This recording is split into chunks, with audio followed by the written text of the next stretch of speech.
মানুষ যত আল্লাহওয়ালা বানিয়ে মসজিদে নেওয়া যায়। সুবহানাল্লাহ। কাজে কোরআনের তবলিগে লাইগা যান।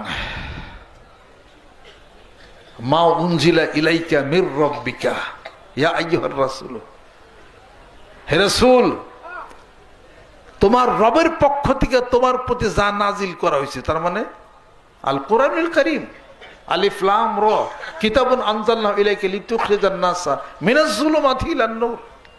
তুমি তার তাবলীগ করো, কোরআন পড়ো, কোরআন বোঝো, কোরআনের শিক্ষা দাও। মানিকগঞ্জ দরবার শরীফের নেতৃত্বে বলছি, কোরআন শরীফ পড়েন, কোরআন শরীফ পড়েন, জিকির করেন, নামাজ পড়েন, সব সমস্যা মিটে যাবে। জোরে বলেন সুবহানাল্লাহ। আল্লাহর ভাষা কোরআনুল কারীম কালামুল্লাহ, আল্লাহর কথা আল্লাহর ভাষায় জানি না, তো ওখানে কবরে যে হিসাব পাতি কি দেবো? জোরে কোন ঠিক কিনা?